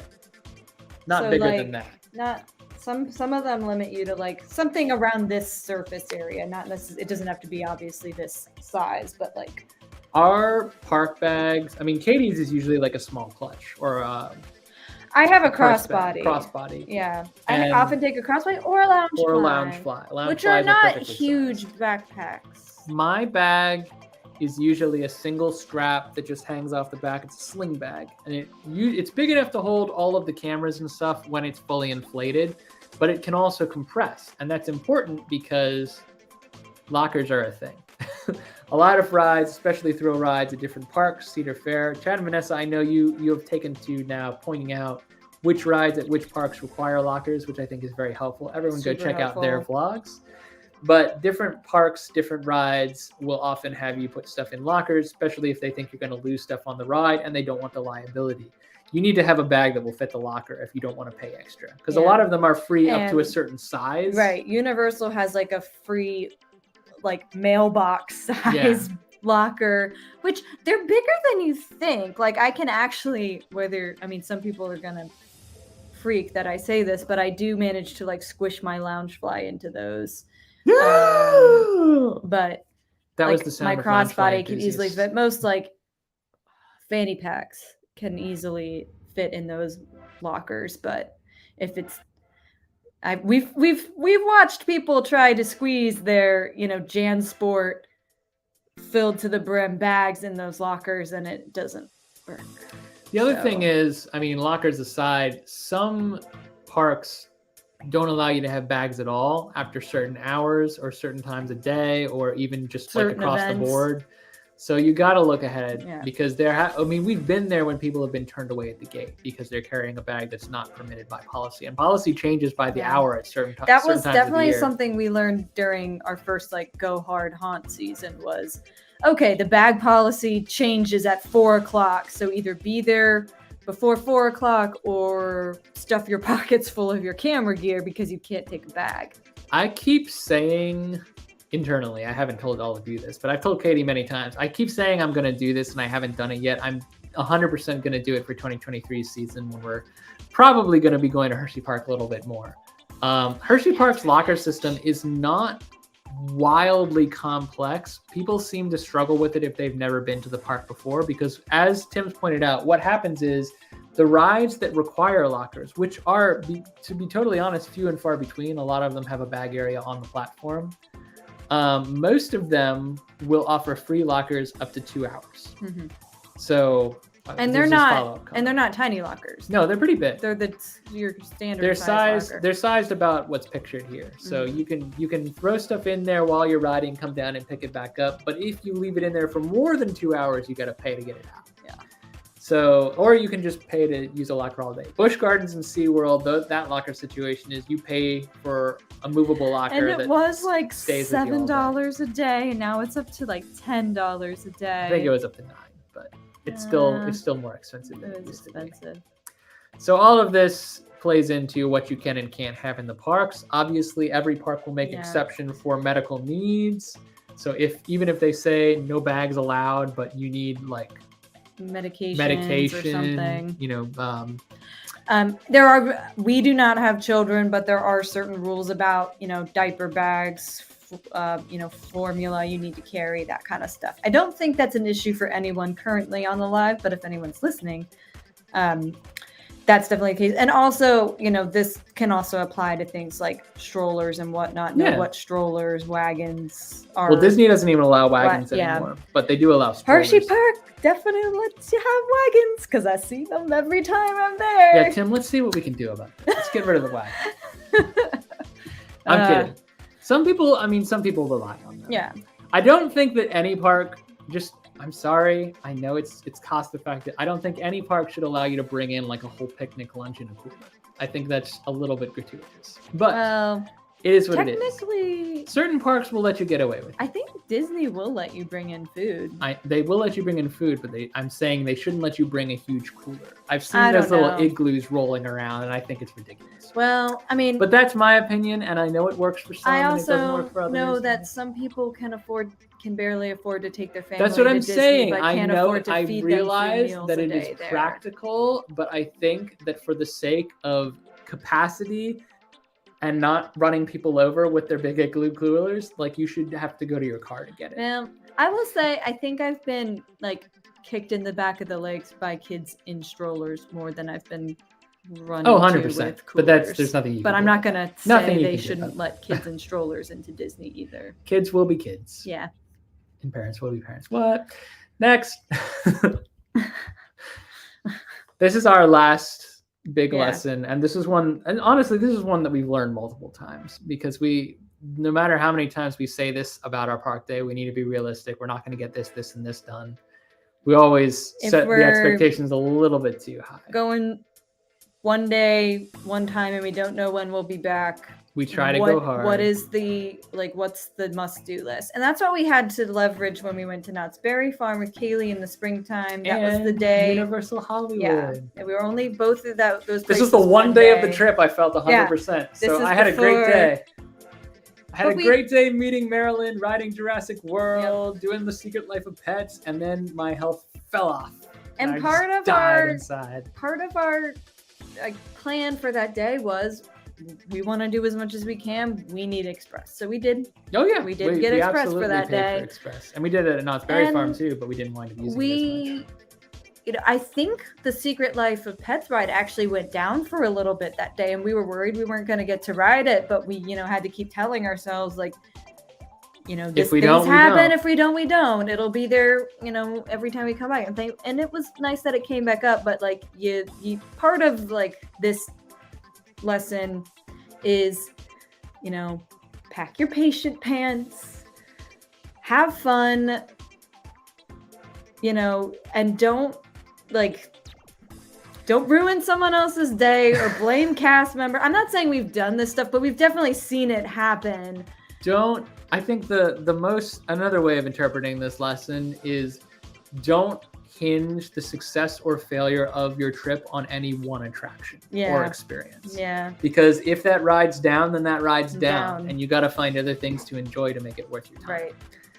So for us, the reason I threw this picture in is not only just because it's one of my favorite pictures of us as a group, but also because meeting characters is a huge part of our theme park experience. I know we are children inside, and we will always be, and it's a stupid thing to get excited about for 2 adults who go to work every day 9 to 5. But we love meeting characters, and we love interacting with characters, and we have a lot of fun pretending. And so part of what we get excited about when we go to the parks is if our favorite ride's down, we'll be like, well, let's go see if the Disney princesses are available, or let's knock on the door of Shrek and see if Shrek and Donkey want to talk to us. And we always get good pictures. We always have fun, and that's ultimately like, if that's the expectation you need to set. Nothing is going to go perfectly. If some things do, it's a magnificent day.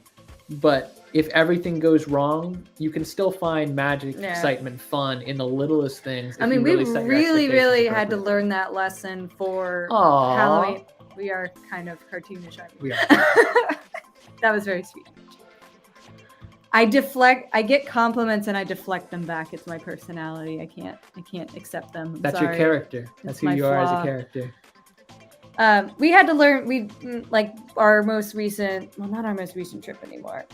It's back in September, but when we did Halloween Horror Nights and the rain was coming and we had to reset expectations immediately. Well, we didn't think we were going to make it through all 10 houses. We were like, there's no way. We're screwed. We won't be able to get through houses. Some of them are closed. It's flooding. We won't see the Pumpkin Lord. I guess that's okay. And, things did turn around, but we were able to reset expectations and still have a good time despite everything. And we did get back out there and we did pick up the things that, we missed, and still ended up having altogether a nice 2-day experience. But if that was going to be our only day there, I would still say it was a really fun day. Yeah.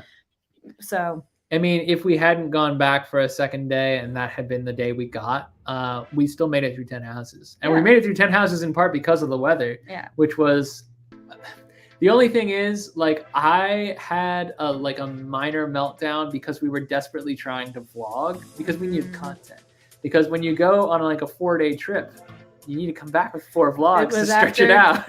After Mitch left us. I did, I was looking at all the footage I'd acquired, and I was like, it's literally just us running around in the rain like idiots. And in the end, we wound up being able to cut something together with 2 nights, over the course of 2 nights. And it turned out fine, and we got a lot done in that first night. So that was on me for not setting my expectations appropriately. I should have looked at the weather and been like, this is not going to be a vlog, and we just need to have fun. And that's happened before too. And not everyone watching this or listening to this is a vlogger, and that's totally fine. You can still take the tips as they apply to you. But that happens to us all the time where we're fully planning to vlog, even do 2 vlogs in one day, and stuff happens. We did dance in the rain. It was fabulous. I mean, we have definitely scrapped. And we've been it's not a vlogging day. We'll start and we'll get halfway down the narrative flow, and then I'll be like, this is just, it's garbage. We just went all the way to Busch Gardens, Tampa, and didn't vlog that because we forgot camera batteries. And it was I'm not even going to start this because if it dies in the middle, we'll get half a vlog done. And we had a fun day, and I got footage of the GoPro, which ultimately became a couple of mini vlogs, which I actually really like those vlogs. Those videos are some of my favorites.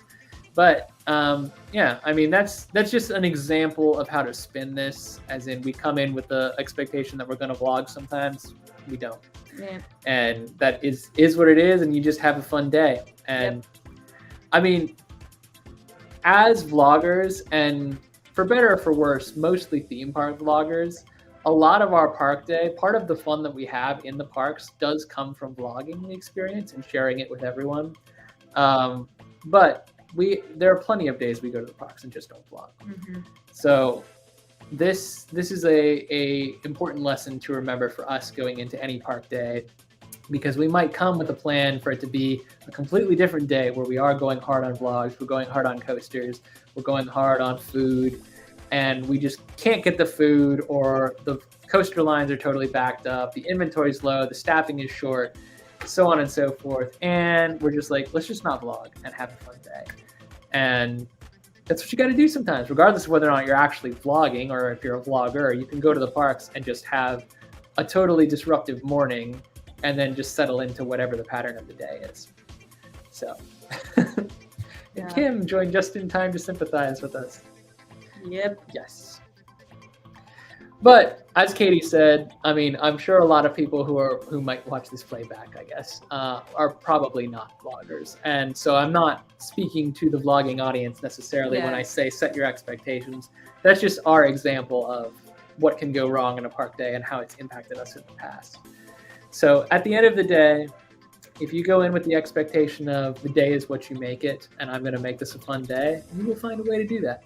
Whether the ride you want to do, the attraction you want to do, the character you want to meet is available or not, just know you're not going to get to everything regardless. So make a list of the things you really want to do as many of them as you can, have fun, rest, eat, enjoy. And take it in, take it in. Oh, Kim's been listening. Thank you, Kim. We appreciate it. Having said all of this, I have seen a couple of tips flying by from a couple of people throughout the course of the stream that I have not been missing you guys. We are circling back. We know them, that you're waiting. So this is the time that was our 10th lesson. That was our 10th lesson. I did set this aside as quote unquote questions from social, but it's not actually questions. It was more of a poll, a solicitation, as it were. I posted on Instagram a couple of days ago that we were going to be doing this live, asking people what their tips were. And for the most part, we got a lot of tips that we hadn't actually put down ourselves. So I am going to scroll all the way back up to the top to drop some of, I know Tim's brought this up multiple times, and I think Kim, you actually threw it at us on Instagram as well. So first tip, hydrate, hydrate, hydrate. Yep. Hydrate or dihydrate. Yep. You always, I can't think of a single park that will have you throw away a water bottle on your way in, except for City Walk at Universal. If you can sneak in without it's unopened. If it's so don't crack it open on the bus ride on the way there. Yeah, if it's unopened, you can take it in. They just want to be sure that you're not sneaking in a different beverage under the guise of a water bottle. Yeah, and most of the parks in Florida, I think, will give you complimentary water. I think it's a legal statute everywhere. Think if you across ask the country, for water, you are required to have free water available. So, ask for the water when you can. If you are a reusable water bottle person like me, refill those water bottles when you can, because as you know, those buying your Dasani and whatnot in those parks can add up throughout the day. There's sometimes little refillable water bottle stations at various parks, so use those when you can. But that's the thing that always kind of gets me about like the refillable like soda cups. Like people buy them and then they're constantly drinking Coke or Pepsi, and then like Tim's saying, they're not drinking water, and it doesn't matter if it's 90 degrees outside and you've been at Hershey Park for 6 hours and all you've had is Pepsi. Of all things, you're not hydrated. Won't have it in my house. You've peed 5 gallons of Pepsi and you're dehydrated, and you may pass out because it's hot. It's kind of a grim side of theme parks, but if you are around any one theme park long enough, you will inevitably see someone pass out from heat stroke, or be sitting there with their head in their hands surrounded by EMS. We've seen it. Yeah, we've seen it multiple times at multiple parks, of people just actually being shuffled out quietly on gurneys, not because they're dying, but because they are just dehydrated and they've had heat stroke. Multiple times in various parks, but the one that comes to mind most recently was at Hershey when we were there for Remix and Mixed opening. It was such a hot day, and it was like May something, so it was just a cruelly hot spring day, or maybe it was in June, I don't know, it doesn't matter. It was hot and we were there, and the Jolly Rancher? Yeah, Mixed and Remix. It was July? Mm-hmm. Oh, well, that's why it was so hot. July in Maryland can be really, really hot too. And then we went in to get in line for Candemonium, and I felt so awful because Candemonium is not in the sun. Well, here's the thing. I felt what you were feeling at Candemonium hours before. Like, as soon as we got off Mixed, I was, for the first time in a decade or more, I was like, I am about to vomit. And I was so mad because I was like, this cannot be age. I cannot let a silly little flat ride get to me this way. I refuse to be this person. I am a theme park guy, and I will not be oh my God. And turns out it was just dehydration, because I sat under the shade. We had like 2 bottles of water, and then I was fine. I got right back on Jolly Rancher after that. It sneaks up on you. Yep. And then, like Katie said, she was in the line for Candemonium. She went the whole day drinking plenty of water, and it still snuck up on her in the line of Candemonium. How I Met Your Mother Another fans, reference. please And then raise your hand. Tim makes a good point. Like, water is important, but also, yes, something to cool your body down when you're, because like some people have like the remote control, or it's not the portable fans. portable with the fans. I chargeable definitely, batteries. I have one of those. I've used it. Because waiting, sometimes those like queues, even in Universal, like there's been times waiting in the queues where it still feels hot and muggy, and the air, because you're actually not outside, there's not enough air circulating. So a little fan, a cooling towel, any of that, it's good. Vanessa also dropped this nugget early on. Never Yep. forget sunscreen. Which we've done that too, and Mhm. admittedly, it's probably blends right in with the recommendation to stay hydrated, because the more sun you get, the more dehydrated you become. Like, be prepared for weather. It doesn't matter if it's cloudy, the sun is still burning you.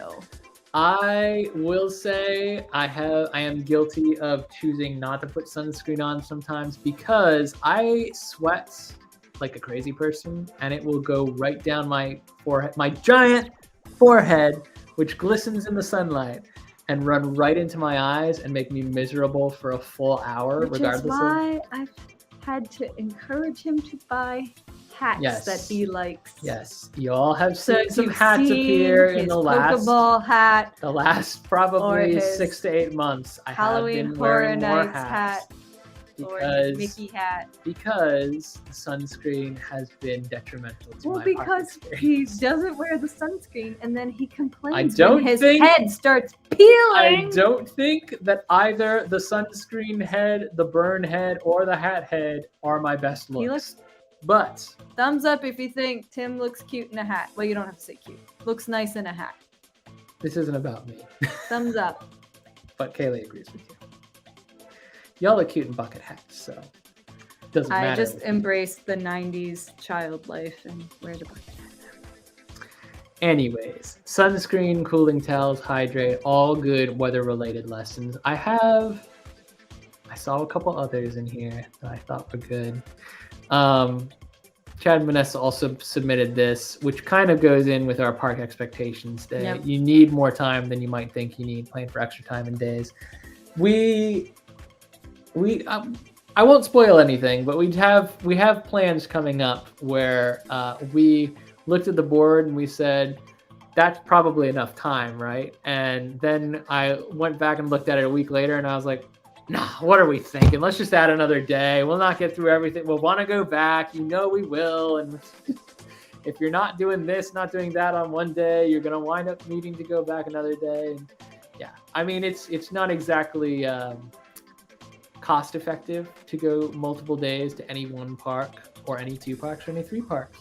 But while you're there, if you want to make the most of your experience, especially if you're not going to buy Fast Pass, I or think whatever for Disney and Universal and most parks, if you buy 2 days, you're spending, like bundled, you're spending less than you would 2 individual days. Is that Vanessa of my Pizza Hut fam that I see here in the comments? That was a surprise. Okay. That was a surprise. Thank you for joining us. I'm blushing now because these people know me. They know my history. They've seen me with hats Spill some that didn't dirt look from quite so well. Pizza Hut. Didn't look quite so thematically appropriate. Yeah. Okay. There was another one that I saw here.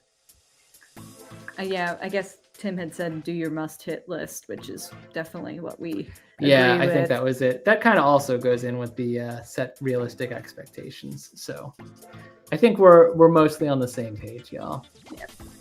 If we missed one, let us know, because this is the time now. Oh no, my secrets! Yes, I have a dark history in food service. His teenage employment. It teaches you a lot, though. It makes you a more patient individual. I'll say that for sure. We had good times, Vanessa and I. Thank you for joining. We appreciate it. I appreciate that you think I can pull off a hat. You used to wear a hat at Pizza Hut. I did. I know That's you what did. I'm saying. I used to wear Because- hats that didn't look quite so good on my head, but they were required by the uniform. It may have been your like Beatles long hair that maybe didn't look so good. That also was not. Tim's hair I used to do- literally be as long as mine. This isn't about me. I do want to It pull up a is. couple more from Instagram that I got over the past couple of days. One was from our friends, the theme park foodies, who are not here tonight, I don't believe, because they're actually out at Epcot. At Festival of the But Holidays. because they know plenty about theme park food, their recommendation or their lesson, I think, their takeaway that they pointed out was food experiences at the theme parks are inconsistent. I will say I responded back and we immediately agreed that the chocolatier at Hershey Park was a vast exception to the rule. Yeah. We've not been let down by them yet. But other theme park experiences, food is very inconsistent. You'll never get the same quality meal twice. If you do, you're very fortunate. And I think that's especially true for some of those like festival kind of pop-ups at Universal and other parks where they could be like mass producing that food. Like one day you could go back for it and it could be very different. So setting those realistic expectations about your food experiences. Yeah. But know that, certain quick service restaurants are usually going to be a bit beneath the food grade of sit-down restaurants, regardless of where you go. The one exception would be Satuli Canteen, which is awesome at Animal Kingdom in Florida.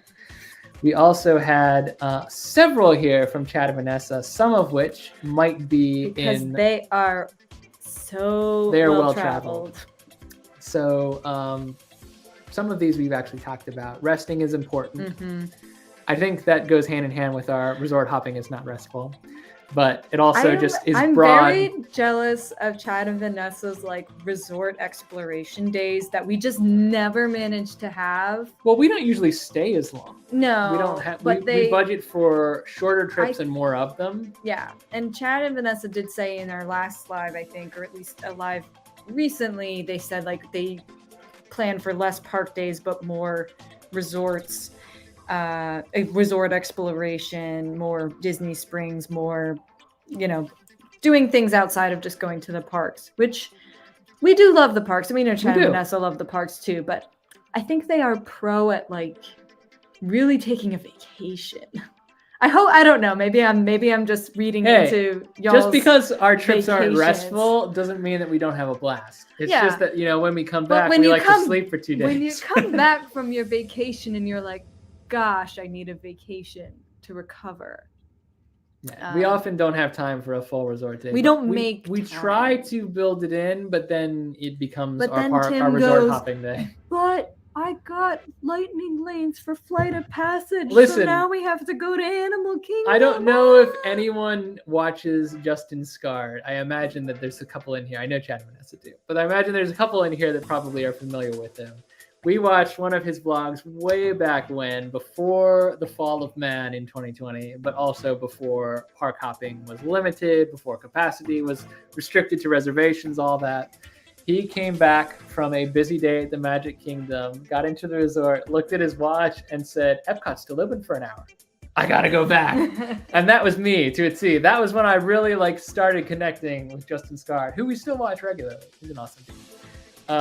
That is literally me. I'm I cannot, knowing that the theme park is open and things are happening without me, I'm no, but I could be on a ride or talking to a character or could be something. We're gonna go back to the hotel in an hour. I hurt my head. And then Tim looks and he's but God, I want to say Fast Track. What the heck is that ride? Test Track. Test Track has a 30-minute wait. And we're in Magic Kingdom. First of all, if Test Track has a 30-minute wait, you get on that ride. I don't care what the situation. No, but we'd be in a different park, and you'd be but Test Track has a 30-minute wait. And Epcot's open late, so it's only going to get shorter. That's being married to Tim. This Anyone wants to know. This from the girl who used to do everything all the time. She used to be that go person that would never sleep. And then she became an adult and she realized how important sleep was. Yes, but also I'm now getting paid to go on vacation. So I don't want to feel more exhausted coming back from vacation than I did at a week at work. I don't know. Maybe that's just me. I don't know. Sharing is caring on food portions, also from Chad and Vanessa. Yes, we've done great at that the last like 2 weekends. We've gotten like things Hershey that we're Park in sharing. particular We did great at Hershey Park this weekend with sharing things, and at our Christmas village. That's how you can have 3 martinis and not be unable to walk. Over a course of like 3 hours. 1.5. We had 1.5 martinis each. But yeah, you get to try more. So yeah, definitely sharing is caring on food portions. And this goes hand in hand with our navigate the app advice. Research, even if you get spoiled a little, because you never know what you'd miss if you weren't aware. We still have not watched any POVs for Cosmic Rewind. Yeah. And we're not going to, but we're planning to go relatively soon. So. But there are some things we do need to research and other things that we're like, yes. We're doing that regardless. I mean, we didn't watch any, I don't think I watched any POVs of like web slingers either, and I still knew I was going to do it. And you know what? It wasn't that great. I don't think that's a controversial opinion. That looked like such a great trip, Kim. I was so we literally ran a half marathon and then went to not one but two parks that same day. Like early in the morning we ran 13 miles and then we went to the Magic Kingdom and Animal Kingdom and then Magic Kingdom. And then we rested the next day. Yeah, we did. We did rest. I did rest that day. That was our one rest day. Yes. The one time I would say maybe watch a POV to know what you're getting into is if you get motion sickness and you want to know what the throttling sensation is going to be like on certain attractions that are thrill based.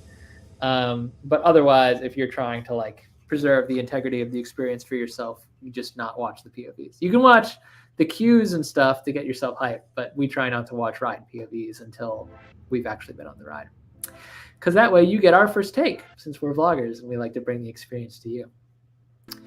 Tim did ask how the king size shake was. I will say it was excellent, but I will reserve all further detail for the vlog that is coming. We got the peppermint king size, which is actually carried over in some part from. I think it's similar to one that's offered at the chocolatier, but it was not exactly the same. And I kind of wish we had tried the chocolatier one to compare, but that's okay. We still have plenty of time to compare. we do not have plenty of time at all to go back. All right, it was very good.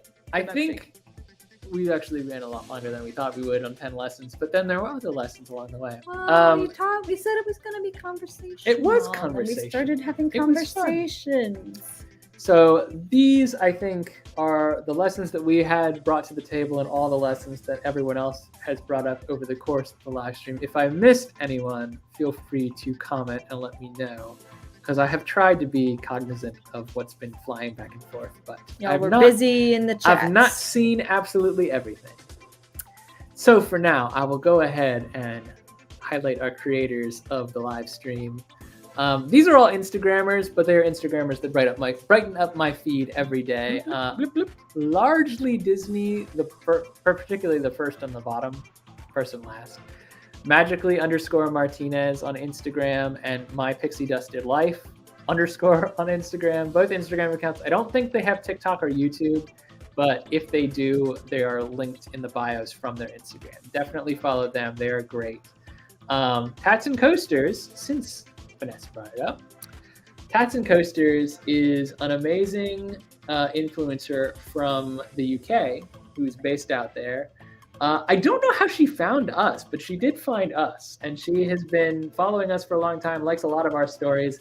So I started looking at her stuff when I started seeing her interact with our stuff, and she is all over the place. She is arguably way more active in the theme park community than we are, and definitely on the inside track of knowing what's happening and where and when at places like Alton Towers, Chessington, down on the ground floor watching track go in. So basically the Midway Mayhem of the UK. Oh, okay. And super fun to follow, super nice and super positive. Might find some common ground, Vanessa, since I know you are a tattoo lover. Do they have tats and light coasters? That is correct. Yes, she does. So all of these accounts are worth following. And we love Oh, a little further up, got a water park. park tip. So Hang on. We'll find the water park tip so that we can. I will scroll until I see it. Oh, okay. Side Here it tip. is. Water park is no substitute for drinking water. If you're doing water park, drink more water than you normally would because water might be poisonous. Yeah. Yep. That's good. It also, like, if there's any, like, chlorination and stuff in the water, I'm pretty sure that kind of dehydrates you too. But It do. I may be making that up. But yeah. Yeah, I have never been physically burned the way that I was After at Water that Country. park day. Which is why in future vlogs, if you noticed, we did that in June. And first of all, I'm not the best looking guy walking around without a shirt. So this was an easy mistake to fix. But the issue was that I'm not used to water parks, obviously, because I don't care for water-based attractions in most circumstances. That was a whole experience unto itself. Sunscreen on, but it washed off. And then I was walking around completely unprotected for And we X put hours. on like adult-sized life vests for the lazy river, and that rubs it off. And So the only workaround I found for this, and this is what I've done ever since. I just bought one of those like surfing shirts that I'm just going to wear in perpetuity from this point forward. It was very comfortable to wear in the pool at Dollywood, at Dreammore, not at Dollywood, but at Dreammore Resort, where we went in the pool often and for long periods of time because it was an awesome pool. Watch that video, by the way, if you haven't. Give it some love. Anywho's, water parks are a whole different ball game. And definitely you got to make a whole different plan for how you're going to approach the hydration, the sunscreen, the prepared for weather. It did rain on our one water park day too, so. Yep. Got to be prepared for everything. All right. Having said that, I think we did cover everything we set out to cover today. And we highlighted our creators. So the only thing left to do is to do a little stinger for what's coming up. I wanted to do this next live tonight, but it was too early and I was getting too excited, and I think it's going to be better if we just wait until we're much closer to the actual announcement. So we have in our next live stream, we're going to be talking about what we're going to be doing during the holidays. Some of you might know already. I can't remember who I've told. No spoilers, nothing in the comments, those of you who know, but there is stuff coming up that we're very excited about, and we're going to be talking all about it 2 weeks from today at 7:30 p.m. on December 13th when we come back for our next live stream. Until then, though, guys, thank you all for joining us. It's been a wonderful time chatting. I don't see anything else for anyone else. Oh, yeah.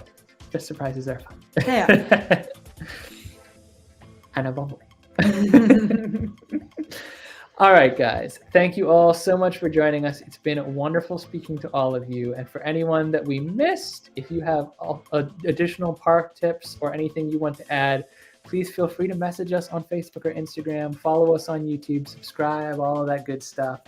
We will be around again in 2 weeks' time to talk about our big announcement. Until then, I'm Tim. I'm Katie. And every day is a new adventure. We will see you next time. Good night. Good night. See you next time. Where's the outro button? Ah!